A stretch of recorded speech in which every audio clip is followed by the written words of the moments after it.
Bueno, no hace falta. Muchas gracias, muchas gracias. Todos ustedes muy amables. Hola, hola, buenas noches. Bienvenidos al programa. Yo soy Jaime Bailey. Hoy es miércoles 29 de mayo. Estamos saliendo en vivo, en directo, son las 9 en punto de la noche.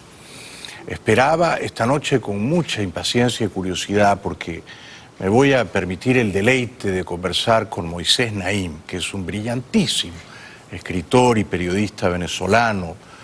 Moisés vive en Washington, pero está de visita aquí en Miami. Ha venido a presentar su más reciente novela, que yo devoré apasionadamente, Dos espías en Caracas.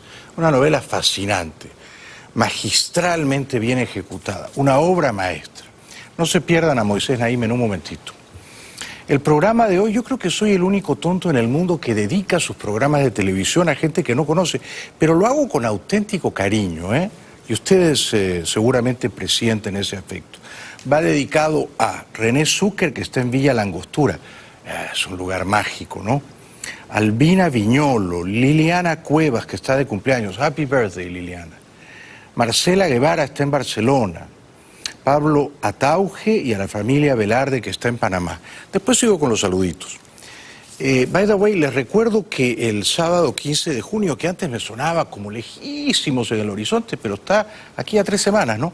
Voy a estar en la Feria del Libro de Madrid, en el Parque El Retiro, a las 7 de la tarde. Ustedes verán que hay un montón de kiosquitos y casetitas y estamos los escritores ahí vendiendo nuestra fruta fresca, ¿no? Bueno, yo voy a estar en la caseta de Alfaguara, firmando mi más reciente novelita en clave de humor titulada Pecho Frío. Tomen nota si están por ahí, ¿no? En Madrid o en los alrededores y si quieren que nos veamos.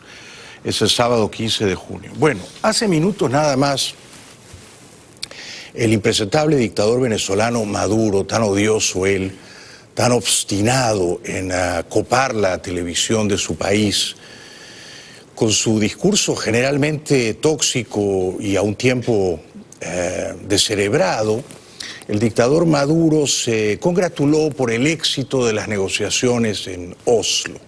Este es un tema que quiero preguntarle a Moisés, porque leí un artículo suyo en El País que terminaba casi premonitoriamente diciendo que el diálogo iba a ser ineludible. A mí me duele muchísimo esto del diálogo, creo que es una trampa, ¿no? Una emboscada, pero entonces Maduro se vanagloria del diálogo, dice que han conversado el lunes, ayer martes y hoy miércoles, y hoy han concluido la segunda ronda de negociaciones. Hoy también, miércoles 29 de mayo, terminó la segunda jornada de diálogo y conversaciones con la oposición en Noruega. He estado en comunicación los 3 días, lunes 27, martes 28 y miércoles 29, con el jefe de la delegación de Venezuela en los diálogos de paz con la oposición venezolana.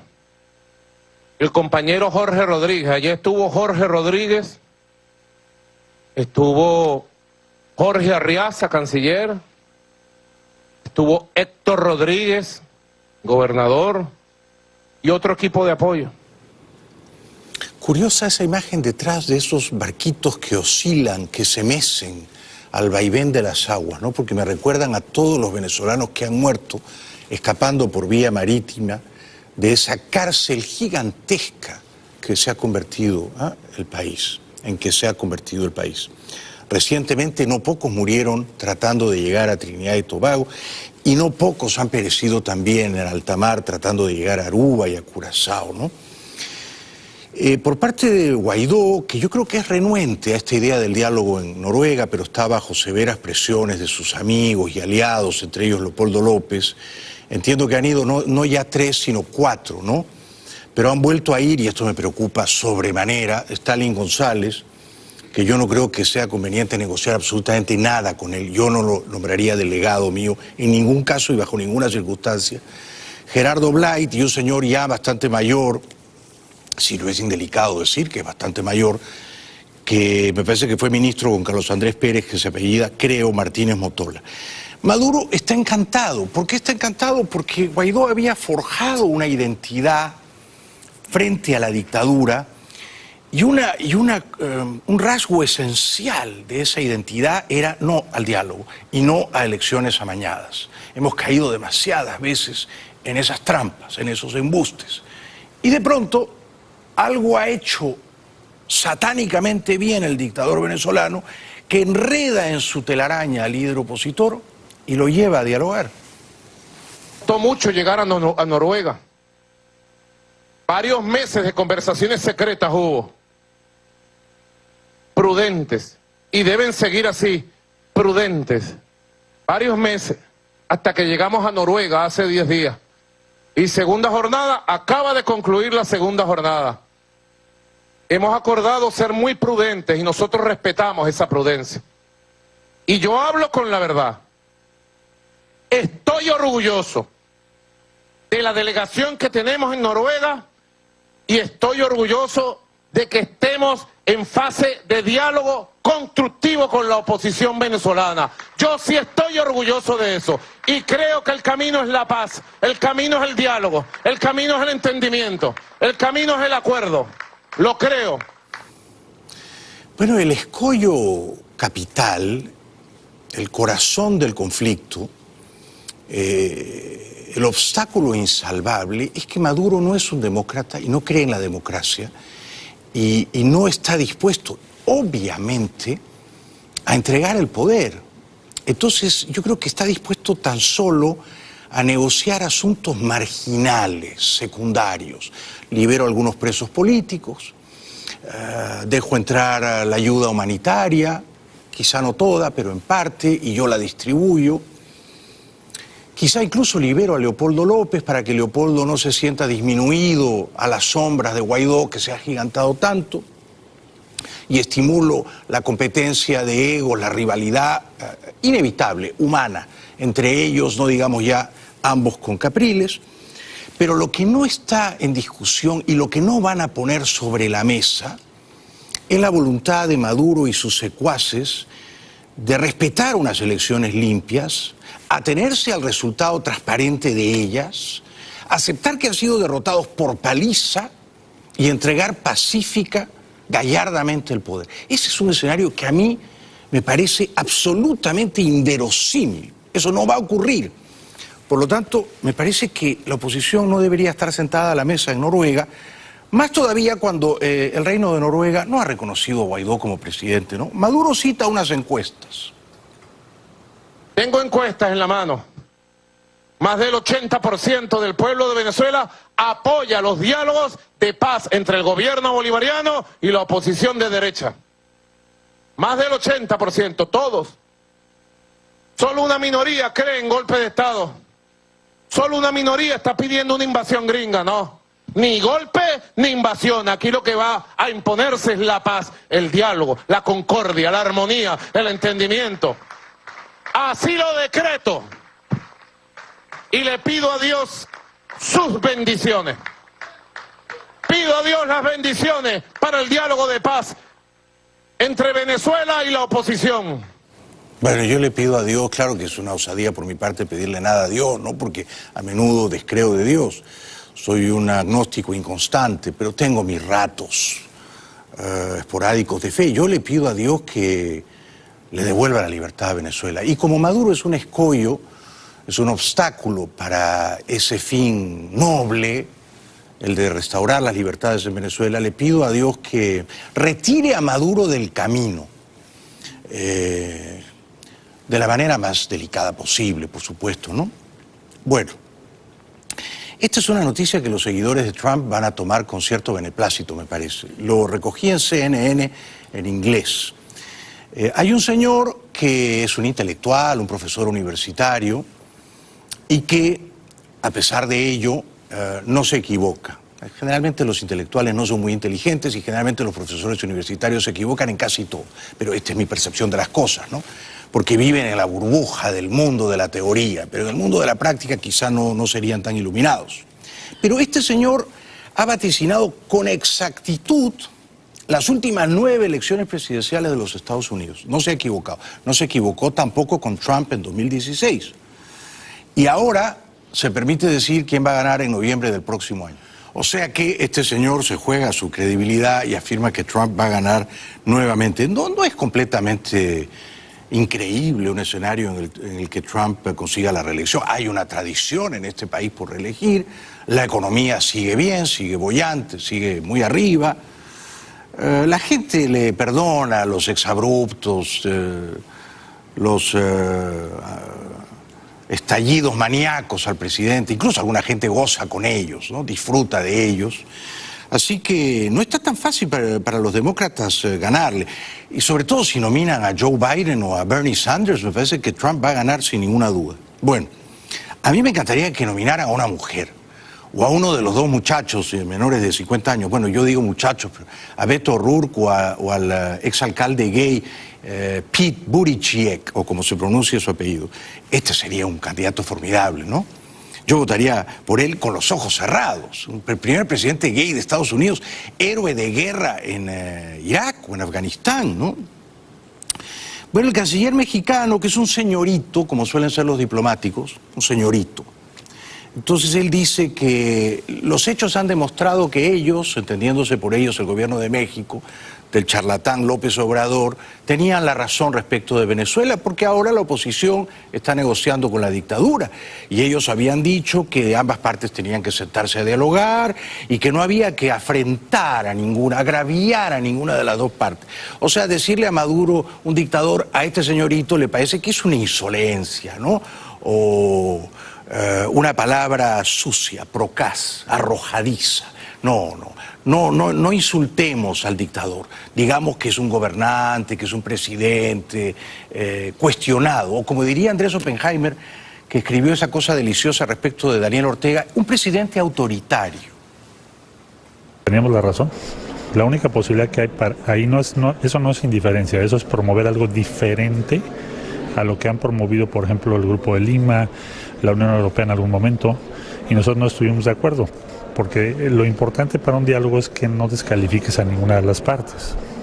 Como está ocurriendo ese diálogo, me parece que ahora lo que hay que hacer es entre todos apoyarlo. Bueno, a mí me parece que esto es de un candor y de una ingenuidad. Lo que él llama no descalifiques a ninguna de las partes es lo que yo llamaría hay que calificar correctamente a ambas partes. Entonces, esta no es una negociación entre dos partidos políticos democráticos o entre un gobierno democrático y una oposición igualmente democrática. Esta es una negociación inviable que no va a llegar a ninguna parte entre una dictadura criminal y el resto del país que está secuestrado. Ni siquiera unos partidos políticos opositores, no, el resto del país. Entonces, ¿qué hay que negociar con Maduro? Maduro tiene que irse y hay que convocar unas elecciones y esos comicios tienen que ser limpios y no pueden contar los votos los árbitros tramposos de Maduro. Esto se ve con absoluta nitidez, ¿no? Espero que lo vean igualmente en Oslo. Hoy hubo una huelga general en la Argentina. Macri está contra las cuerdas, ¿no? Macri ha fracasado, me duele decirlo. Yo invertí un dinerito en la Argentina cuando ganó Macri en 2015. Estaba entusiasmado. Pensaba Argentina va a ser como Chile, va a despegar. Va a ser un tigre de Sudamérica. Cuánta inocencia la mía. Macri ha fracasado en toda la línea, ¿no? No ha manejado bien la economía. Todos los indicadores económicos son demoledores. El Fondo Monetario ha pagado las cuentas. Ha endeudado irresponsablemente a la Argentina, ha duplicado el monto de la deuda externa argentina, pero de ahí a decir que es mejor que ganen los Fernández, habría que estar locos, ¿no es cierto? Y entonces, ¿qué hacemos? Si Macri ha fracasado, uno le puede pedir a la gente que vote de nuevo por él, la gente tiene derecho a pedir un cambio. Ahora, el cambio de los Fernández sería para peor, ¿no es cierto? Y estos sindicalistas que han convocado la huelga general, todos ellos quieren que ganen los Fernández el 27 de octubre próximo. Por cierto, la huelga aparentemente fue un éxito. Huelga general en Argentina con paralización completa del transporte público, escuelas, universidades y la banca. Los hospitales solo atendían emergencias. Aunque los sindicatos no tenían previstas movilizaciones, algunos grupos de izquierda organizaron bloqueos de rutas como este en los accesos a la capital. La paralización fue convocada por las principales centrales sindicales en reclamo de aumentos salariales en línea con la inflación de 55% anual. Protestan además por el alza en el desempleo, que en 2018 cerró en 9,1%. Todo se ve mal y yo me temo que Macri no va a conseguir la reelección. No digo que esto sea imposible, ¿no? Si él va a un balotaje contra Alberto Fernández, quizá los votos de Massa, los votos de Labaña, que ven con espanto el retorno de Cristina al poder, elijan resignadamente, lúcidamente diría yo, a Macri sobre Alberto Fernández. Pero además Alberto Fernández no ha gobernado, ha sido jefe de gabinete, pero no ha sido presidente. Entonces uno no le puede decir a Alberto Fernández lo que le podría decir a Cristina: tú fracasaste. Ni siquiera le podemos decir a Alberto: tú fuiste parte del festín de la corrupción, porque él diría: yo me aparté y yo critiqué a Cristina. Con lo cual él recoge los votos de Cristina, pero también puede atrapar el bolsón de los votos peronistas moderados, ¿no? O sea que yo creo que en este momento, si me pidieran apostar, yo diría que es muy improbable que Macri gane la reelección en este momento. Macri, que además no es un buen orador, una cosa es ser presidente de Boca Juniors, ¿no? Pero no es un buen orador. Es un orador chato, es un orador pesado, diría más, majadero. Se ha pasado estos últimos 4 años diciendo: no hay otro camino salvo el mío. Y eso no es verdad. O sea, había otros caminos. Él eligió el camino del gradualismo, había otros. Y el camino del gradualismo es una forma de populismo embosado. Él mantuvo un montón de programas sociales demagógicos de los Kirchner. Y entonces no es cierto que era su camino o ningún otro, su camino o el abismo, el despeño. Esto no es cierto, no es cierto. Y Macri se reunió con los militares, con los soldados. Les hace creer además que son necesarios. Otra mentira, ¿no? Las tareas que nos quedan por resolver son muchas, muchas y conocidas por todos. Pero es posible avanzar y para eso es necesario dar una vuelta de página. Tenemos que dejar atrás el pasado y mirar el futuro. Necesitamos un ejército con innovación, tanto en materia de capacidades como de organización. Porque la Argentina que queremos, una Argentina cada vez más segura, integrada y comprometida con los problemas del mundo, necesita contar con fuerzas armadas modernas y profesionales. Todo mal, todo mal. El tono pesaroso, burocrático de Macri, parece que se está quedando dormido. Los atuendos improbables y estrafalarios de esos soldados o de esa guardia extraña, ¿no? ¿A qué guerra van? ¿Contra quién van a combatir? Tienen como unas bayonetas ahí, el tamaño de la bandera, una cosa, todo anticuado, todo mal, todo mal. Macri merece perder, pero Cristina y Alberto Fernández no merecen ganar. ¿Y entonces qué hacemos? No sé. Pero yo digo que Macri no merece ganar, no merece ganar. Y cuando dice, ustedes se merecen dar vuelta a la página, le van a dar vuelta a la página a él. Él es la página a la que le van a dar vuelta. Y él es también ya el pasado, porque tú no puedes estar en el 4º año de tu gobierno diciendo: la inflación está en 60%, pero de esto tiene la culpa la señora Cristina. No, no. La inflación se puede bajar en un año, ¿no es cierto? Ahora, él no quiso hacerlo, no se atrevió a hacerlo. Le faltó lucidez, determinación. No, él pensó: la economía conmigo se va a expandir tanto, va a crecer de una manera tan fenomenal, que el crecimiento de la economía va a pagar el déficit. O sea que no hay que rebajar los gastos públicos. No hay que rebajarlos. O sea que esto va a ir fenomenal. Y no fue fenomenal. Y entonces el que ha pagado el déficit es el Fondo Monetario. Y decir, si Macri hubiera dicho en la campaña de 2015: voten por mí, que yo le voy a pedir al Fondo Monetario $70.000 millones porque Trump es mi amigo, y entonces con eso pagamos las cuentas, ¿hubiera ganado? No hubiera ganado. Y esa fue la realidad, ¿no es cierto? Y luego están los sindicalistas, el señor Moyano. Esta gente mete miedo, también estos son dinosaurios, ¿no? Pertenecen a un pasado lejano, se niegan a extinguirse y representan a los trabajadores, pero ciertamente no trabajan. Se viene afectado por la política que ha implementado el gobierno. Una vez más queda demostrado el rechazo a la misma por las consecuencias que trae, ¿no es cierto?, en pérdida de fuentes de trabajo, pérdida del poder adquisitivo del salario, inflación alarmante, desocupación, bueno, todo lo que ya conocemos, ¿no es cierto?, que estamos viviendo los argentinos. Y reitero, creo que esto es una demostración más del rechazo que produce esta política por la adhesión que ha tenido este paro tan importante que se ha declarado. Bueno, yo creo que Macri es muy vulnerable porque además está atado al Fondo Monetario. En el imaginario de los argentinos, el Fondo Monetario es Satanás, es Lucifer, ¿no es cierto? Entonces Macri le vendió el país al Fondo Monetario. Claro, los Kirchner se lo vendían a Chávez, que les pagaba las deudas con el fondo, ¿no? Pero Kirchner podía decir, yo le di una patada al Fondo en el trasero, los eché, les pagué todo. Fue Chávez, que en realidad, ¿no? Pero en cambio, Macri no puede decir eso. Macri va a tener que decir, todo luce mal y ahora debemos casi el doble de lo que debíamos cuando yo asumí. Y yo no creo que esa sea una señal de que él ha hecho bien las cosas, ¿no? Él, por supuesto, como los equipos de fútbol cuando pierden, ¿no? Siempre hay un entrenador que dice, jugamos bien. La culpa la tuvo el árbitro, los rivales fueron muy ásperos, el tiempo no nos favoreció, había un poco de altura y además la cancha estaba en mal estado. O sea, todo el mundo se confabuló contra mí. Yo no tengo la culpa, pero el mundo se confabuló. Eso es lo que dice Macri, ¿no? JP Morgan, Goldman Sachs, se llevaron la plata. Por favor, no nos tome por tontos. Estos otros sindicalistas, Daer, de la CGT, están felices ellos. ¿Por qué están felices? Porque no han trabajado hoy.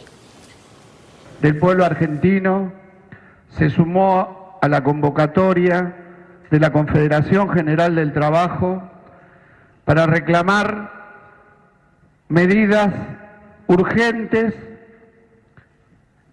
de rectificación de las políticas económicas que se llevan adelante, que sistemáticamente fueron erosionando toda la actividad económica, la actividad productiva, trayendo consecuencias devastadoras en el tejido social de nuestro país. El tejido social, ver, el tejido adiposo de ellos crece. El tejido social. Estos muchachos, estos malos muchachos tienen el viejo hábito de no trabajar. Son enemigos declarados del trabajo. Yo los podría trabajar. A mí me encantaría que hubiera Uber y Lyft en la Argentina.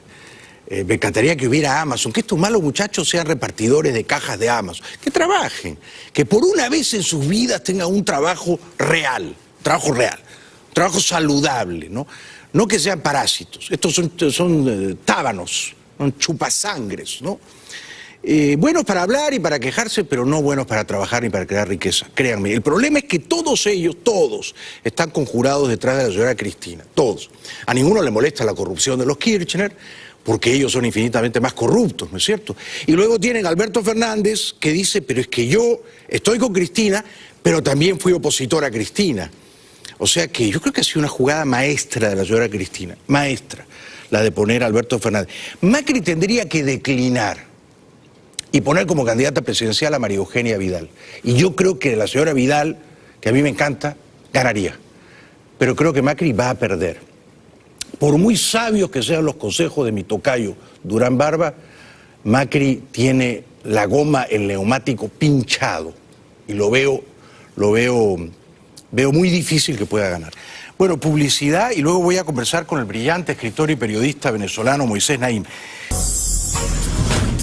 Bueno, Moisés Naim, que es un brillantísimo escritor y periodista venezolano, está hace unos días aquí en Miami, ha venido a presentar su fascinante novela Dos espías en Caracas. Un aplauso para Moisés, por favor. Bienvenido. ¿Cómo estás? Bien, Jaime, gracias por la invitación. Gracias a ti. Siempre por un estar placer aquí. conversar contigo. Lo mismo digo. A ver, ¿por dónde comenzamos? Te prometo que luego terminamos en el libro. ¿Por qué crees que fracasó la Operación Libertad el 30 de abril? Estamos justo a un mes después. Yo le creo al secretario de Estado de Estados Unidos, el señor Mike Pompeo. Él explicó que había habido una intervención eficaz del Kremlin, de los rusos, y que había habido, ellos tenían todo eso organizado, habían hablado y creían ellos haber reclutado al presidente del Tribunal Supremo, al ministro de la Defensa, al jefe de la inteligencia militar, al general que dirige la división que protege al presidente. No es poca cosa, ¿no? No. Y bueno, no le funcionó. Pero el hecho concreto, o sea, sabemos varias cosas sobre las que no hace falta especular. Había habido conversaciones entre los americanos y ellos. Maduro no estaba participando de eso, obviamente. Tercero, iba a ser una traición contra Maduro. Correcto. Y cuarto, cuando lo iban a ir adelante, lo pararon. Quinto, el secretario de Estado de Estados Unidos dijo que habían sido los rusos. Yo le creo. Y tengo otras fuentes que me permiten estar muy seguro de que hay una intervención de los rusos. Entonces, cuando pasan todas esas cosas, de aquí en adelante, ahí no tiene que haber nadie, en el gobierno de Maduro, en el grupo de los oficialistas, ahí todo el mundo debe estar desconfiando de todo el mundo. Claro. Ahí nadie cree en nadie, porque son todos traicioneros, deben estar hablando con la justicia, todo el mundo debe tener archivos de cosas ilegales que hicieron los otros. Ahí tiene que haber un infierno, ¿no?, de desconfianza. Sí, de absoluta paranoia. Ok, entonces tu respuesta corta es: fracasó porque los rusos intervinieron. Ahora bien, ¿tú crees que es verdad que Maduro estaba dispuesto a irse y los rusos lo disuadieron? A mí eso no me parece creíble. O sea, que Maduro virtualmente había renunciado o estaba dispuesto a irse del país. Ni tú ni yo sabemos eso. Ni tú ni yo sabemos eso. Eso es tu especulación, perfectamente legítima. Lo que sabemos es lo que dijo el secretario de Estado de Estados Unidos. ¿Por qué va a decir eso si no era verdad? ¿Por qué va a decir eso? Pero dijo que Maduro estaba con un pie en el avión y que los rusos le dijeron: en el avión, etcétera. Ahí ya empiezan los detalles. Yo no lo sé, pero de nuevo, no hace falta que tú y yo imaginemos y especulemos. Atengámonos a los hechos. Otro hecho importantísimo ocurrió el 3 de mayo. Fue una llamada telefónica larga entre Donald Trump y Vladimir Putin, donde eso fue un hecho. No tenemos que especular sobre eso. No tenemos que especular que hablaron sobre Venezuela. Ambas partes dijeron que habían hablado de Venezuela. Y después de esa reunión, de esa conversación, el presidente Trump cambió de opinión sobre Venezuela. Y empezó a tener una postura muy diferente de la postura más guerrerista que él tenía. Y cuarto, que tampoco es especulación, está enfrentado por su propio asesor de seguridad nacional, que es John Bolton. Sí. Tiene un distanciamiento de él porque John Bolton es mucho más guerrerista. Sí, pero eso lo sabemos en base a una especulación del New York Times o del Washington Post. No, o sea, no nos prohíbas especular, los periodistas especulamos. Claro. Me has prohibido muchas veces hoy especular. Bueno, especulemos. Sí, digamos, no está prohibido especular, ¿no? Por ejemplo, pero es muy importante separar lo que uno imagina de lo que uno tiene comprobado. Lo que tú has dicho, que Trump está furioso con Bolton y quiere despedirlo porque Bolton lo quiere llevar a la guerra en Venezuela, proviene de una especulación del Washington Post. Bueno, no lo ha dicho Trump ni lo ha dicho Bolton, pues. No, Trump lo dijo. Hay declaraciones. Sí lo dijo. Yo pensé pero que no importa, podemos especular que no es así, ¿no? Claro, porque a veces uno se hace de la idea leyendo unas filtraciones de fuentes. No, esto lo dijo, está on the record, sí. ¿Y tú crees que lo va a despedir? No sé, bueno, en todo caso, Venezuela no es el principal problema que tienen ellos. Ellos también tienen un distanciamiento importante con respecto a Irán, Norcorea. Con Corea del Norte, también con toda la relación con China. O sea, hay cosas muy grandes dentro de los intereses nacionales de Estados Unidos, ¿no? Claro. Ahora, ya que hablamos de especulaciones, el Wall Street Journal publicó un artículo diciendo que Raúl Gorrín, un gran magnate del chavismo, había participado de estas negociaciones con Padrino, con Moreno y con Hernández Dala, pero se presumía que Gorrín era testaferro de Maduro, ¿no? Entonces, digamos, yo vuelvo a la pregunta original: ¿por qué Padrino, cuando Guaidó y López están en la calle esperando a que aparezcan Padrino y Hernández Dalas, el único general que cumple su promesa es Christopher Figuera, el de SEBIN? Estos otros dos no cumplen su promesa. Y a mí se me hace difícil creer que a las 4 o 5 de la mañana, cuando Hernández Dala y Padrino tenían que decidir, me voy con Guaidó o me quedo con Maduro, estaban hablando con los rusos. No fueron los rusos quienes los disuadieron, Moisés. No lo sé. Yo no te puedo ayudar ahí. No lo sé. ¿Tú crees que sí fueron los rusos? Yo no sé si eso que tú describes, ese escenario a las 4 de la mañana, yo eso no lo sé. Yo sé una cosa.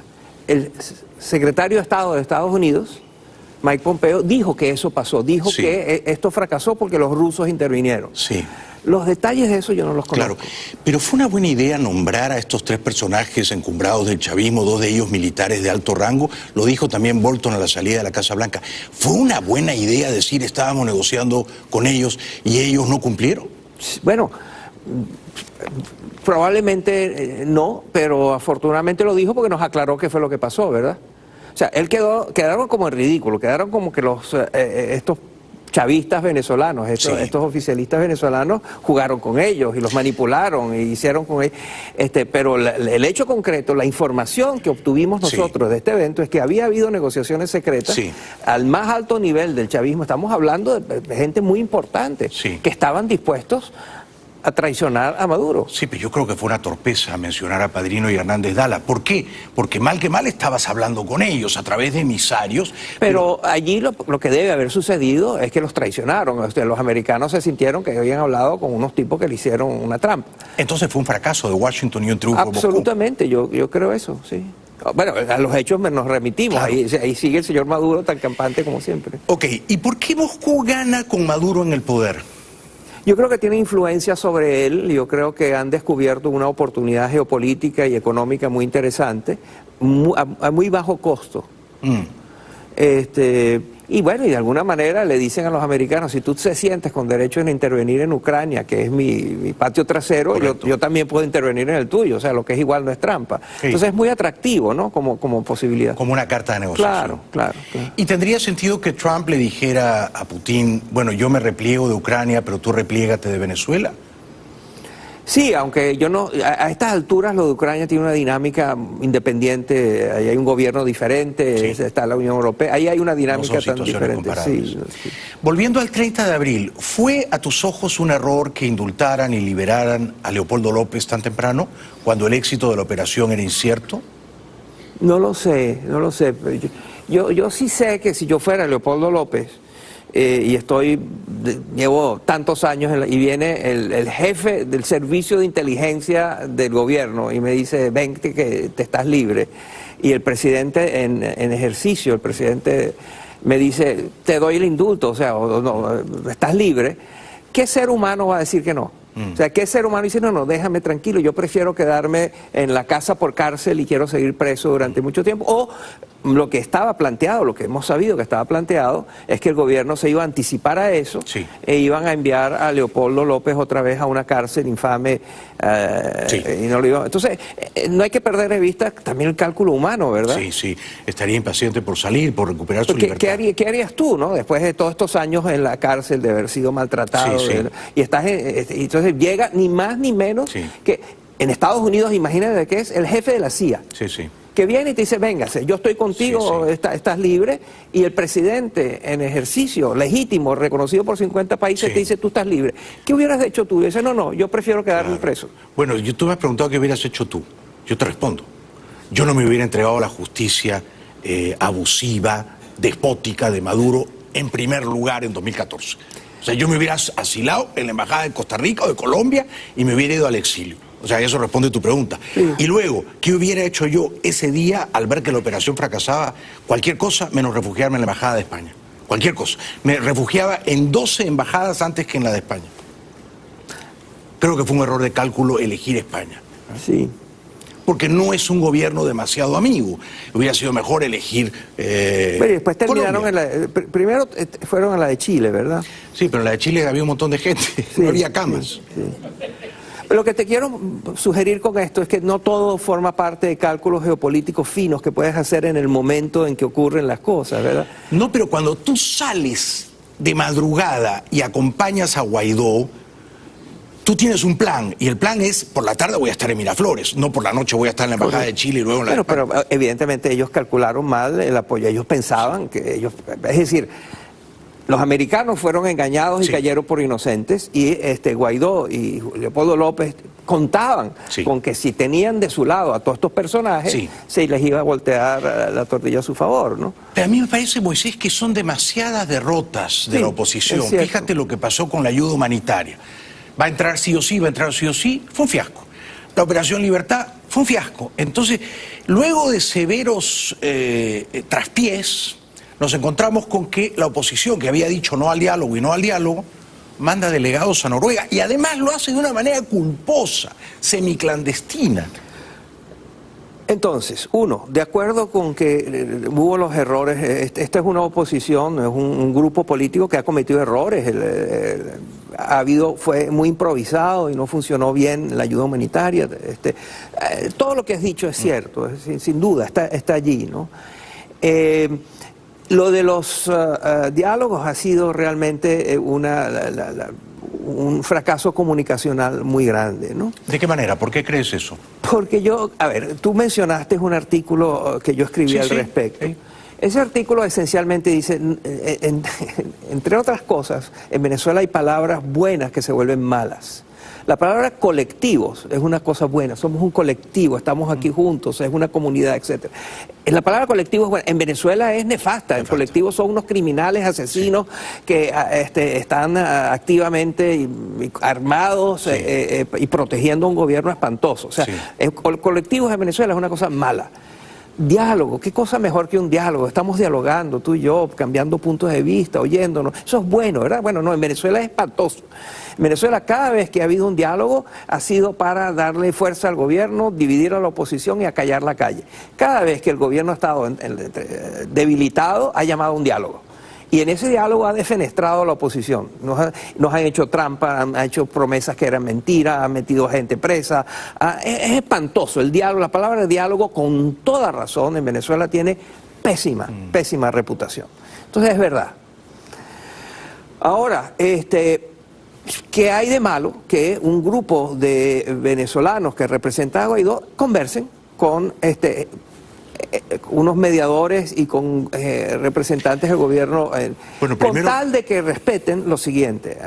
Guaidó nos ha convencido, creo que Guaidó ha sido muy eficiente en convencernos a todos que hay tres pilares, que el cese de la usurpación, que quiere decir que se haya Maduro, el cese de la usurpación, un gobierno de transición que a la brevedad organice elecciones libres, cese de la usurpación, gobierno de transición. No puedo creer que me está diciendo esas tres cosas, pero bueno. Y elecciones libres. Esas cosas para mí son muy importantes, no sé por qué no lo puedes creer. No, porque se ha dicho tantas veces que ya se lo sabemos de memoria. Pero es muy importante, Jaime, porque en las negociaciones esas, los que fueron a esas negociaciones saben dos cosas. Saben que hay un país que odia lo que ellos están haciendo. Saben que hay todo tipo de críticos que les están diciendo que ellos están entregando el país, que son unos traicioneros, que son vendepatria, que están entregados, saben todo eso. Saben que no pueden volver diciendo sí, negociamos, que Maduro se... Saben que tienen un presidente cuya base de sustentación son esas tres cosas, que no son negociables. Y de hecho acaba de salir una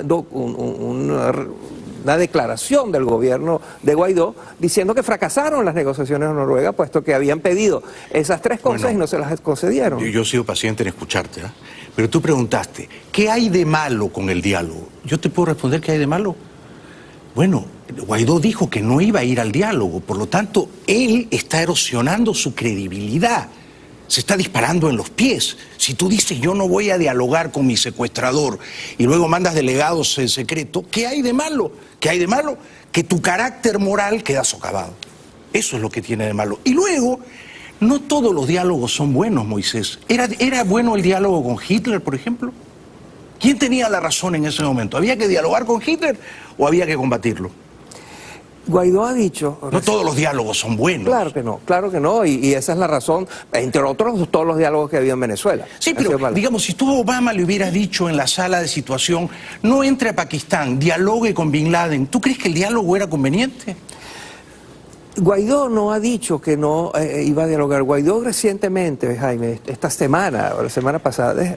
Pero no todo diálogo con tu enemigo, si el enemigo es un criminal. Estoy de acuerdo, eso no hace falta ni discutir. Tienes toda la razón. Pero tú estás diciendo que todos los diálogos son buenos. No, yo empecé diciendo que... Tú has dicho, ¿qué hay de malo en el diálogo? No, dije, ¿qué hay? A ver, déjame explicarte que... Yo te he dicho lo que hay de malo. Bueno, y yo te quiero explicar cuál es lo que yo pienso. ¿Qué es lo que yo pienso?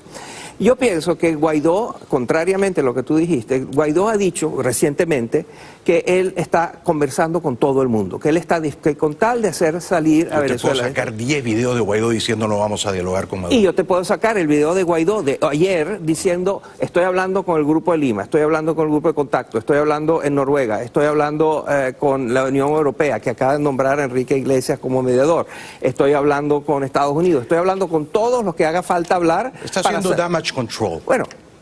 Pero que sea contradicho. ¿Sabes qué pasa? Que es que no sé muy bien cuál es la alternativa. ¿Cuál es la alternativa?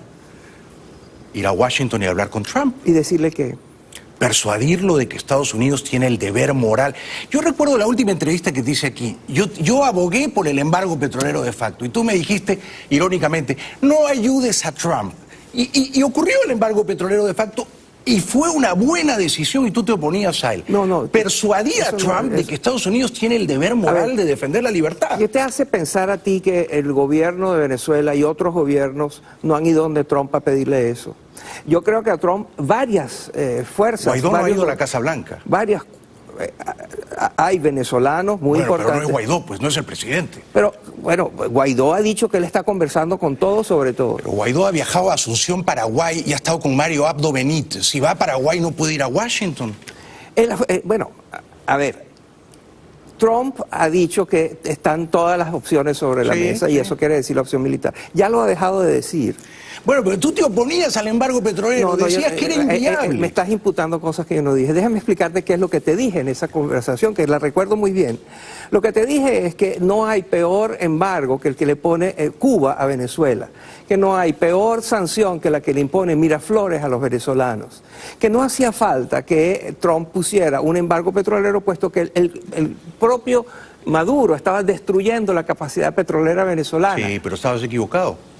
No estaba equivocado. Sí, estabas equivocado, porque el embargo petrolero ha sido muy útil para despojar a la dictadura de los dólares que provenían de la refinería de Estados Unidos. Pero es que ya para despojarla de la gasolina importada de este país. Es una manera de estrangular... Eso estaba sucediendo, Jaime, ellos destruyeron la capacidad de refinación. Pero tú me has preguntado aquí, si no es el diálogo en Noruega, ¿qué? Yo te estoy diciendo, hay otras cartas. Pero no, la carta que tú me dijiste es... Lo único que hay que hacer, entre comillas, es ir a Washington y persuadir a Trump de que invada militarmente a Venezuela. Yo no he dicho invasión, eso lo estás diciendo bueno, tú. que intervenga militarmente. De que use la fuerza apropiada sagazmente. No he dicho invasión. Puede ser una intervención relámpago de 3 días. ¿Tú te opones a eso? Bueno, yo no, pues yo no tengo que estar de acuerdo contigo. No, yo no me opongo a eso. O me vas a prohibir que opine. Ya me has prohibido que especule, yo no puedo opinar tampoco. No puedo discrepar. Y me has desafiado a ir a los archivos de nuestra entrevista.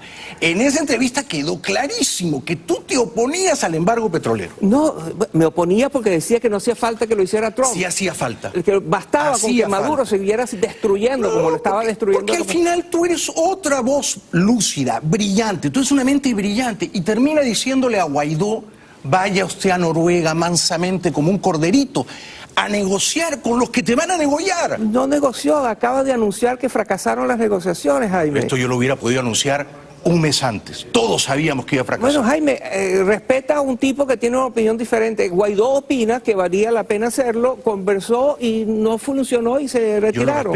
Yo lo respeto, pero creo que ha perdido credibilidad. Bueno, contigo y con otros, pero otros pensamos que es lo que hay que hacer, hay que... Cuidado, yo entiendo qué es lo que le pasa a los diálogos en Venezuela. Hay un país entero que los odia, con toda razón. Yo he escrito en contra de eso, Jaime, tú has leído, ¿no? Sí. Pero al final tú terminas diciendo que el diálogo era ineludible. Yo creo que es inevitable. Si Guaidó te llamara y te pidiera que tú vayas a dialogar a Oslo, ¿tú irías? Sí, claro. ¿Estás dispuesto a dialogar? Sí, absolutamente. ¿Y qué plantearías? Bueno, las 3 cosas que el cese de la usurpación. Y entonces, ¿tú crees que Jorge Rodríguez te va a decir, cómo no, Moisés, voy a llamar a Maduro y le voy a decir usurpador? ¿Está usted dispuesto a cesarse? Eso es una caricatura, no es cierto que eso es así. Ellos deben... A ver, las negociaciones ahora no son como las de antes. Tienes un gobierno que es un gobierno fracasado, es un gobierno fragmentado. Sí, te rehusas a decir dictadura. Es una dictadura horrible, oprobiosa. Bueno, tú me conoces, sabes que eso no es justo, ¿no? Tú sabes muy bien... Es que siempre decías gobierno, me sonaba... Bueno, no, esta es una dictadura oprobiosa, no gobierna sangrienta, nada, corrupta, claro. Criminal. Claro, o sea, de eso no tengas dudas y me extraña que tú no sepas que esa es mi posición. Es que habías dicho todo el programa de gobierno. Para aclarar el malentendido. Porque supongo que tú entiendes quién soy yo. Sí. Y que yo creo que tú sabes quién soy yo. Sí, sí. Y que yo... Bueno, pero discrepamos. Pues, si no discrepamos en que es una dictadura oprobiosa, criminal, sangrienta y que ha destruido mi país. Con la cual hay que dialogar. De la cual hay que salir. Cada día que pasa es un día donde se destruye más el país, donde mueren más niños en los hospitales, donde hay más gente sin comer. Y eso es lo que he dicho, Guaidó, déjeme ver qué vueltas hay, porque eso de ir a Washington y pedirle a Trump que actúe puede no ocurrir. Puede no ocurrir. Hay otras fórmulas. ¿Entiendes? Entonces, yo te puedo decir otra fórmula después de la pausa. No todos los que plantean el diálogo son traidores a la patria, entregados. ¿Entiendes? No tú, pero yo no diría que Guaidó es el traidor a la patria. Simplemente creo que ha elegido un camino equivocado que no lo va a llevar a ninguna parte y que la alternativa va a rebajar su pero credibilidad. Es que la alternativa que tú propones también es defectuosa. ¿Sabes? Las dos tienen costos, Jaime. No es que la de Guaidó es una porquería y la tuya es enaltecedora y noble. ¿Entiendes? Yo propongo tú estás proponiendo una especulación, una posibilidad, que es que vayan que hay que convencer a Trump y basta que convenzamos a Trump para que Venezuela sea libre otra vez. Guaidó cree que hay que negociar con todo el mundo y está hablando con todo el mundo sin hacer concesiones, que son las tres que tú conoces. Está hablando con todo el mundo menos con Trump. No es cierto eso, ¿Sí eso no es cierto. Eso no ha es ido cierto. a la Casa Blanca, no se ha reunido con Trump. Tú sabes la importancia que da Trump a la química personal, al apretón de manos, somos amigos. No lo ha hecho. ¿Y por qué pensar? ¿Por qué tú automáticamente supones que es que Guaidó no ha ido y no que Trump no lo ha invitado? Si Trump recibió a Lilian Tintori, si Trump recibió a Fabiana... ¿Por qué crees? Pero tú no crees que lo que tú sabes lo sabe Guaidó. Pide cita, lo recibe. Tú no crees que Guaidó sabe lo que tú sabes. Quizás a Guaidó no lo invitaron, Jaime. ¿Tú crees que por eso no ha ido? Es posible. Ok. ¿Entiendes? Tenemos que ir a la publicidad. Tenemos que ir a la publicidad. Te ruego, ¿no? Te ruego. Publicidad. Y luego seguimos conversando con Moisés Naim. Un aplauso para él, por favor.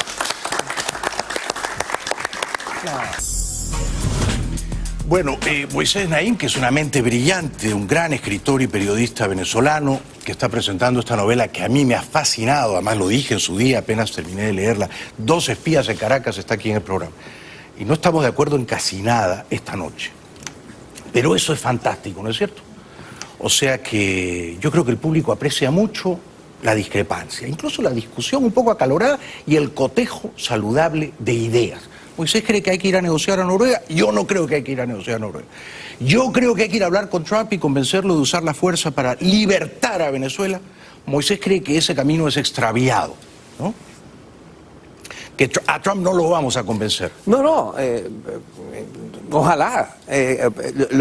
La pregunta es apostar, poner todas las apuestas en que Trump, en persuadir a Trump de que intervenga militarmente. Entonces la pregunta que tenemos que conversar es, ¿qué pasa si no se persuade a Trump? ¿Qué pasa si ¿Cuál es el plan B? Ahora te digo cuál sería mi plan B, pero antes te pregunto. Si Guaidó te dice, Moisés, estoy en Washington y tú vives aquí en la ciudad y voy a ir a ver a Trump y voy a tratar de convencerlo de que nos ayude, ¿quieres acompañarme? ¿Tú irías? Encantado. Encantado. Okay. ¿Y con qué argumentos tú tratarías de convencer a Trump para que use alguna forma cuidadosa, selectiva, pero eficaz de fuerza para quebrar la lealtad militar a Maduro? Hay una larga lista de opciones. O sea, la opción militar no es la invasión, no, claro. Es lo que tú has dicho, es una intervención quirúrgica, concreta, específica, etcétera, ¿no? ¿Tú le plantearías eso? Absolutamente, sí, entendiendo que ni tú ni yo sabemos nada de eso, ¿verdad? Tú no sabes nada de temas militares, yo tampoco. ¿Cuáles son los detalles? Sabemos la superficie, ¿no? No. Los detalles de qué tipo de armas vas a usar, cómo vas a entrar, por dónde vas a entrar, qué vas a hacer, eso es de profesionales. De militares. Y mucho de eso es secreto, sí, ¿verdad? Correcto, sí. Entonces ni tú ni yo tenemos la capacidad de decir, y vamos a entrar a través del puerto de La Guaira con unos helicópteros que no sé qué son. Todo eso es... Pero tenemos la certeza de que si Estados Unidos se lo propone, lo hace bien, ¿no? Tenemos la certeza de que, bueno... Esa frase es heroica, ¿no? De que si Estados Unidos se lo propone, lo va a hacer bien. Yo creo que vamos a tener que repensar, ¿no? Irak, Libia. Piensa en qué situación están los países donde ha intervenido y lo ha hecho bien Estados Unidos. En Grenada lo hicieron bien en Estás hablando de un siglo pasado. En Panamá lo hicieron bien Jaime, en diciembre del 89. Estás hablando de hace un siglo, casi. No, estoy hablando de hace 30 años. Yo te estoy hablando que... Oye, el año 89 hace un siglo. Son 30 años. El punto concreto... ¿Panamá fue un éxito o no fue un éxito? Lo único que quiero decir... No, respóndeme. Sí, claro que fue un éxito. Y Grenada también. Entonces no me lleves a Irak y Afganistán. Panamá fue un éxito. Pero bueno, eso se llama argumentación selectiva, porque estás escogiendo los casos que fueron un éxito. Déjame Tú me estás diciendo que siempre sale mal. Y yo te estoy diciendo a veces sale bien. Tú lo que dijiste... A ver, la seguridad de que eso va a salir bien es una si se usan los recursos heroica. De una manera abrumadora, no como en Bahía de Cochinos, prevalece la fuerza tecnológica de Yo Estados lo único Unidos. que te estoy diciendo es piensa en Afganistán, piensa en Irak, piensa en Siria y piensa en Libia. Lo más comparable es Panamá con un arco dictador. Todos esos países donde ha ocurrido una intervención reciente de Estados Unidos han terminado destruidos. Entonces... No son ejemplos comparables. Bueno... Panamá se acerca mucho más. Está bien. Y no ocurrió hace 100 años. Está bien, pero tú me preguntaste qué le diría yo al presidente Trump. Bueno, primero, reconocer que ni tú ni yo sabemos absolutamente nada de lo que estamos hablando cuando hablamos de una intervención militar, salvo desearla, ¿verdad? Y entender que no va a ser masiva, sino va a ser una cosa muy quirúrgica, ¿no? Muy específica. Y bueno, y explicarle por qué hay un pueblo que está sufriendo unas condiciones inmensas, por qué se está volviendo una crisis regional, por qué se está desestabilizando Colombia si esto sigue así, porque si la crisis humanitaria continúa y se profundiza, estás hablando de probablemente otro millón de venezolanos que va a estar buscando refugios en otros países, porque estás viendo una masacre realmente de los más vulnerables, los pobres, los niños, los ancianos, etcétera, etcétera. ¿No usarías el argumento electoral si usted libera a Venezuela, gana la Florida el próximo año? Sí, pero él no necesita elecciones políticas de mí. Ni ti. Trump ha demostrado que maneja la política. Exactamente lo que me dijiste en la entrevista pasada. Yo no te estoy pidiendo que le des lecciones, te estoy preguntando a ti. Yo sí le diría, presidente, si usted libera a Venezuela, los venezolanos y los cubanos le van a dar la Florida. Eso él lo sabe. Bueno, y creo que debido a que lo sabe es que se la pasa diciendo que están todas las cartas sobre la mesa, que etcétera, etcétera. ¿Y es real? ¿Para ti es real? Que están todas las cartas sobre la mesa. No, que si libera a Venezuela, gana la Florida y aumenta... No hay duda que va a haber una simpatía muy grande por él. Si aumenta la probabilidad de su reelección. Sí, absolutamente, sí. Porque si él te pregunta, pero Moisés, ¿qué gano yo? Yo creo que esa es una buena respuesta. Sí, y yo te digo que él lo sabe, sin que tú y yo se lo digamos. Claro. Él lo sabe con certeza. No será malo recordárselo, ¿no? Bueno, está bien. No le ofenderá que se lo recuerdes. Sí, pero... ¿Y tú crees que es improbable que lo convenzas o que lo convenzamos? Hasta ahora no ha ocurrido, hasta ahora no... O sea, y dudo mucho que...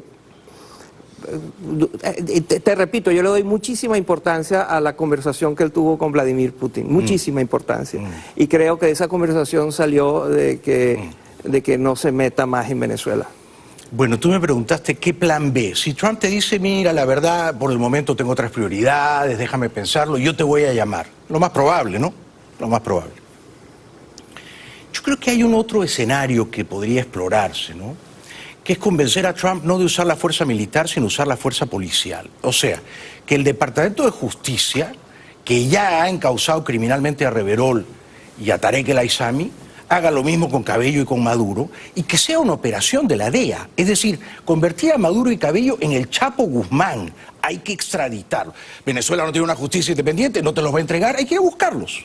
Y yo estoy completamente de acuerdo con eso. Es una operación de la DEA. Absolutamente. Y traerlos al Distrito Sur de Nueva York y que los juzguen ahí como juzgaron al Chapo y a los sobrinos. Como tú muy bien dices, eso ya está pasando. Por eso, pero eso es un buen plan B. Sí, de acuerdo. Entonces le planteamos ese plan B a Trump. Pero no es lo mismo que se lo plantees tú o yo a que se lo plantee Guaidó. Sí.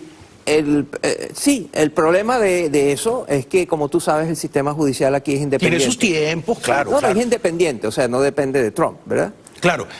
Sí, no depende de Trump, pero hay unos fiscales, ¿no? Sí. Que pueden abogar por la parte del Estado. El punto concreto es que lo que cabe esperar y cabe pedir y cabe acelerar es la intervención policial. En vez de una intervención militar, y yo con eso estoy completamente de acuerdo. Pero, por ejemplo, ¿te molestaría que una madrugada entrasen tropas, cuerpos de élite y trajesen a la justicia a esos narcocabecillas, narcodictadores? ¿Tú sentirías que eso no es bueno para la paz? No, yo por supuesto, no, si me lo pone, ¿quién te va? Claro que sí. No, porque hay venezolanos que te dicen, no, están invadiendo el país, esto es un asunto de nosotros. Bueno, ahí sí es que te va a costar mucho encontrarlos. Sí, ¿verdad? Eso es lo que te van a decir, que no están disponibles para venir a este programa. Claro. Y deben ser muchos. No, pero recuerdo una entrevista que Óscar Aza le dio a Vladimir Villegas, el pequeño bufón amordazado de Globovisión, y Óscar le decía, ningún venezolano de buena fe puede estar de acuerdo con que invadan su país. Yo decía, bueno, ¿en serio? Si entras y sales y capturas a los cabecillas y traes la libertad... Es decir, acaba de ocurrir, creo que la semana pasada o la semana antepasada, a Tarek al-Aizami le aplicaron la ley de Kingpin, o sea, la ley de los capos de los narcotraficantes. Lo designaron narcotraficante y eso tiene todo un proceso legal de búsqueda de captura. Sí. Y como él están todos los generales del cartel de los Soles, están los familiares y amigos del entorno de Maduro y de otros. Y tenemos el testimonio de Hugo Carvajal. Tenemos todo eso y tenemos ahora el testimonio del general del SEBIN, del jefe del SEBIN, Figuera. Sí hay el caso, claro que sí. Si Guaidó te llama y te pregunta, Moisés, con todo el respeto que tú me inspiras, ¿no? ¿Tú me aconsejas que vaya a Washington y que pida cita con Trump? ¿Qué le dirías tú? Que usted probablemente ya lo ha hecho, presidente, sigue intentando. Ah, pero eso no es una respuesta muy amigable, ¿no? Y si él te dice, pero Moisés, tú llama, pues tú tienes los contactos, tú hazme la cita. Yo te garantizo que estoy seguro que Guaidó le interesaría mucho ir a hablar con el presidente Trump. ¿Y tú crees que sería una buena idea? Absolutamente sí. O sea, tú estarías dispuesto a ir. Y hay algo que está pasando que eso no ocurre. ¿Qué será? No sé. No sé. ¿No será que hay fuerzas de la oposición que le dicen no vayas, no te conviene? ¿Va a parecer que le estás rogando al imperio que nos invada? No, bueno, mi opinión, no creo. ¿Y quién es la figura de la oposición que más credibilidad te inspira a ti en este momento en Venezuela? Juan Guaidó. Juan Guaidó. Juan Guaidó llega en un momento en que Venezuela estaba postrada, deprimida, sin salida, sin esperanza. Y este muchacho de 35 años, ingeniero, llega fresco, sin ataduras con el pasado, con un lenguaje diferente, con una legitimidad enorme, que 50 y pico de países automáticamente, rapidísimamente lo reconocen. Eso es casi un milagro. En las relaciones internacionales, la creación de una coalición como esa tarda muchísimo tiempo. Lástima entonces, que Noruega no estuvo entre esos países. Lástima. Lástima que ir a negociar a Noruega que no te reconoce. Si tú conectas las dos cosas, yo no veo la conexión, pero no importa. El punto concreto es que Guaidó le dio a un país postrado. Yo te digo cuál es la conexión, ¿quieres que te la diga? Noruega reconoce a Maduro, por lo tanto tú estás yendo a negociar a un país que reconoce como presidente legítimo a tu adversario. Tú me preguntaste qué representante de la oposición yo respeto, y te dije Juan Guaidó. Bueno, yo también te estoy dando las razones por las cuales...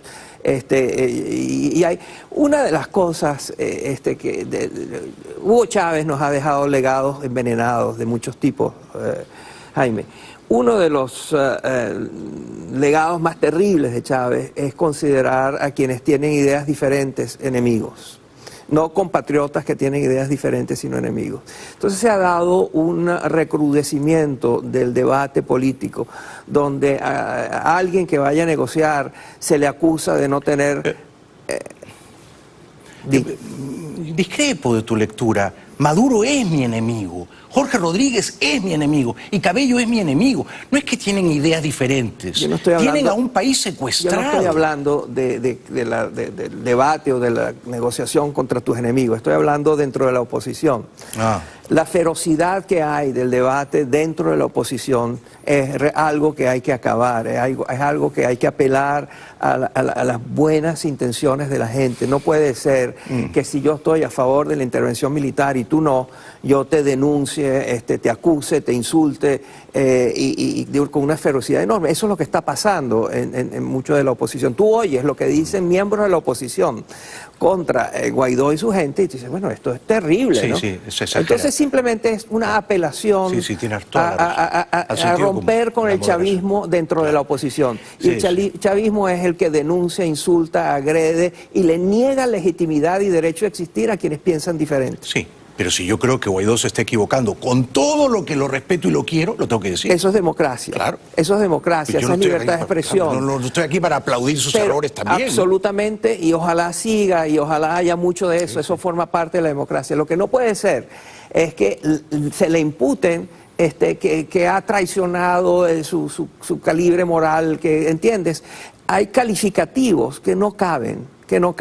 Tú puedes decir, Guaidó se está equivocando. ¿Tú crees que yo le he dicho un calificativo? No, yo estoy diciendo, estoy hablando no de ti, estoy hablando del tenor de la conversación dentro de la oposición. Claro. Y dentro de la reconstrucción de Venezuela hay una reconstrucción moral importantísima, que incluye el reconocer a quienes tienen ideas diferentes como compatriotas que tienen ideas diferentes, no como enemigos que no tienen derecho a hablar o que se comportan, tienen ideas diferentes porque alguien les está pagando. Pregunta, simple, te robo una respuesta corta. ¿Tú sabes que Maduro lo que va a plantear, y ya lo planteó en Noruega, es vamos a unas elecciones, pero para la Asamblea Nacional, este año? Eso es inaceptable. Inaceptable. Inaceptable. Y si Maduro plantea, bueno, ya vamos a unas elecciones anticipadas presidenciales, pero yo en el poder y Tibisay en el CNE, inaceptable. También es inaceptable. Ok. Esas son fáciles. Él las puede proponer y es fácil decirle que no. Le dices que no, claro. Y si Maduro propone... yo libero a ciertos presos políticos, incluido a Leopoldo López, pero ustedes dejan de pedir el cese de la usurpación. Inaceptable. Entre otras cosas, lo que ellos han hecho con los presos políticos es esta puerta rotatoria, donde te sueltan a unos cuantos y esa misma noche te meten presos a otros. Lo que hacía siempre Y entonces eso también es inaceptable. Inaceptable. Entonces todo es inaceptable. Sí. ¿De qué? Tú visualizas, tú que tienes una poderosa inventiva, un acuerdo racional entre Jorge Rodríguez y quién es el jefe de la... Stalin González. No, es Fernando Martínez Mótola, de quien tú te has referido muy negativamente. Un hombre mayor. No, es como yo. Sí, yo soy un hombre mayor. No, es mayor que tú. No. Yo lo único que te quiero decir es que tú no lo conoces, yo sí. Y yo, muchas de las cosas que tú has dicho de él han sido muy injustas. ¿Por qué? Yo solamente dije que es un hombre mayor. No. La primera vez que se anunció que había habido esto en tu programa, al cual dije que había sido ministro de Carlos Andrés Pérez, punto. Y fuiste más duro que eso. Bueno, no fui más duro que eso. Bueno, ¿Por qué pones palabras en mi boca? Bueno, dije, es un hombre mayor. Yo lo oí. No, estás inventando. Bueno. Te voy a poner mañana en lo del embargo petrolero que me lo has negado y lo que yo dije de Martínez Mótola. Y te voy a demostrar que no dije un solo adjetivo descalificativo. Yo lo único que te quiero decir es que yo estaba viendo el programa. Será tu amigo, pues, pero yo no tengo la culpa de eso. Es mi amigo. Sí, pero ¿por qué es tu amigo está exento de cometer errores? No, es que de acuerdo contigo, el único error, el gran error que ha cometido es ir a negociar en Noruega. Sí, es un gran error. Ok. Él no lo piensa así, yo no lo pienso así. Está bien. Pero eso no quiere decir que no es un buen tipo. Sí, claro, bueno. Sí, también eran buenos tipos los que querían negociar con Hitler y hacer el pacto de Múnich, ¿no? Ese es el argumento de Hitler en un debate inmediatamente. A veces no se puede dialogar con el mal. Cuando traes a Hitler a la conversación inmediatamente es porque no hay más argumentos. No, Bin Laden. Bueno, Bin Laden. ¿Había que conversar con Bin Laden, negociar con él? Por supuesto que no, por supuesto que no. Bueno, por eso, a veces cuando estás enfrentando al mal tienes que derrotarlo, no conversar con él. Yo no estoy hablando, estoy hablando de que esto tiene que ver con el tema de cómo la oposición trata a la oposición. Sí, pero a veces, si tu enemigo es un criminal, vamos a ver, vamos a suponer que yo le hubiera dicho a la DEA que quería capturar al Chapo Guzmán, no, acá no vamos a usar la fuerza, señores. Ustedes tienen que negociar. Vayan a Oslo, los agentes de la DEA y los representantes del Chapo Guzmán. ¿Tú crees que eso era viable? Y era una parte que es la ley y otra parte que es criminal. Absolutamente. Entonces, con los criminales, ¿por qué vas a negociar en Noruega? A ver. No es el ejemplo de Hitler, es un ejemplo moderno. Moderno, el Chapo Guzmán. Esta conversación ya la hemos tenido. ¿Cuál es la opción?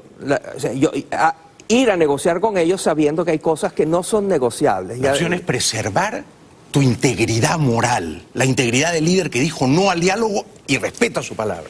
ese líder acaba de decir que él está dialogando con todo el mundo y todo el que quiera. Sí, bueno. ¿Ok? Eso a ti no te gusta. Creo que su palabra hoy vale menos que hace 2 meses. Eso para ti y para otros no, Jaime. No puedes estar tan seguro de cosas tan complejas. Perdóneme, yo sí estoy seguro. Bueno. Y por eso al programa le va bien, ¿ok? Bueno, y yo no opino por los otros aquí, opino por mí. Claro, pero el programa le va bien. Tú opinas por los otros. Sí. Tú haces una encuesta automática y sabes lo que opinan los otros. Yo no, yo solo sé lo que opino yo. Sí. No, bueno, dejémoslo ahí. Dejémoslo ahí, Sí, dejémoslo ahí. Bueno, un gran aplauso para Moisés Naim, por favor. Gracias por haber venido. Muchas gracias.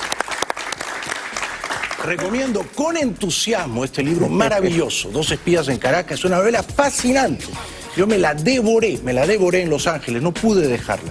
Que sea hasta pronto, querido Moisés. Gracias, Jaime. Por haber venido. Regresamos después de la pausa. Bienvenidos de vuelta al programa. Bueno, yo creo que si este programa tiene algún éxito, y la verdad es que lo tiene, es gracias a ustedes. Y yo creo que si ustedes lo ven es porque pasan estas cosas, ¿no? Como lo que acaba de ocurrir. Yo pensé que iba a ser una entrevista amigable, relajada, de lector a escritor, y fue una entrevista estupenda, ¿no? De una gran tensión, de un gran cotejo de puntos de vista discrepantes, ¿no? Moisés fue totalmente auténtico a él y yo fui genuino a lo que yo soy, ¿no? Nadie claudicó y nos quedamos como grandes amigos. El Banco Central de Venezuela reconoce la gravedad apocalíptica de la crisis. Venezuela reconoció el calamitoso estado de su economía. El Banco Central divulgó el martes las primeras cifras macroeconómicas después de 3 años de silencio. Reveló que el Producto Interno Bruto cayó más de 47% desde 2013 y que la inflación superó el 130.000% en 2018. Muy por debajo de las estimaciones del Fondo Monetario Internacional, que calcula 1.370.000% solo el año pasado y que para 2019 proyecta una inflación de 10 millones%.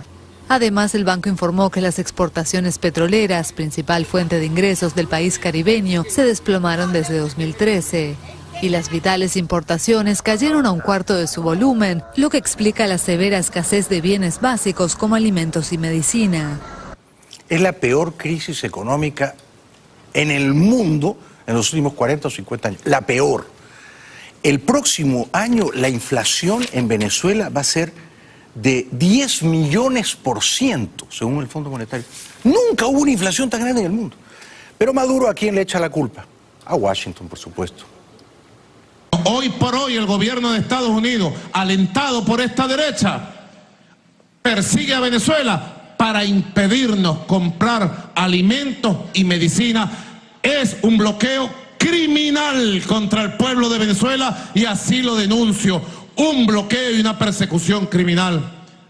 Y si creen que por esa vía van a rendir a nuestro país, están equivocados. A Venezuela no la rinde nadie. Venezuela lo que va es para adelante trabajando, luchando, batallando y venciendo en cada frente que nos toque. Regresamos después de la pausa. Solo para recordarles brevísimamente que este programa tiene cuenta de Twitter, Bailey TV Oficial, la maneja Erwin Pérez, nuestro gran productor, Bailey TV Oficial. Y yo tengo en Facebook una página que me maneja principalmente mi mujer Silvia, la página de Bailey. Hoy he subido una foto de mi hija, de nuestra hija Zoe, que se llevó todos los premios y las diplomas en su graduación. Qué orgullo tan grande hemos sentido. Ya regresamos. Búsquela en la página de Bailey en Facebook. Ya volvemos. Les recuerdo que el sábado 15 de junio los espero, no me dejen solo. Voy a estar en la Feria del Libro de Madrid, Parque El Retiro. Caseta Editorial Alfaguara, porque va a haber un montón de casetas. Pregunten por la caseta de la Editorial Alfaguara, firmando ejemplares de esta novelita en clave de humor y en general de todos mis libros. Sábado 15 de junio, Parque El Retiro, Madrid. Allí nos vemos. Ya volvemos. Bueno, ha sido un programa fascinante, yo lo he disfrutado cada minuto, más todavía porque el público ha estado a la altura de las expectativas. Hoy me ha tocado un público de lujo, un público opinante, inquisitivo y apasionado. Cómo hemos gozado con el programa de hoy. Gracias a todos por estar aquí y a ustedes por vernos donde quiera que nos vean. Los queremos mucho. Hasta mañana. Buenas noches. Gracias.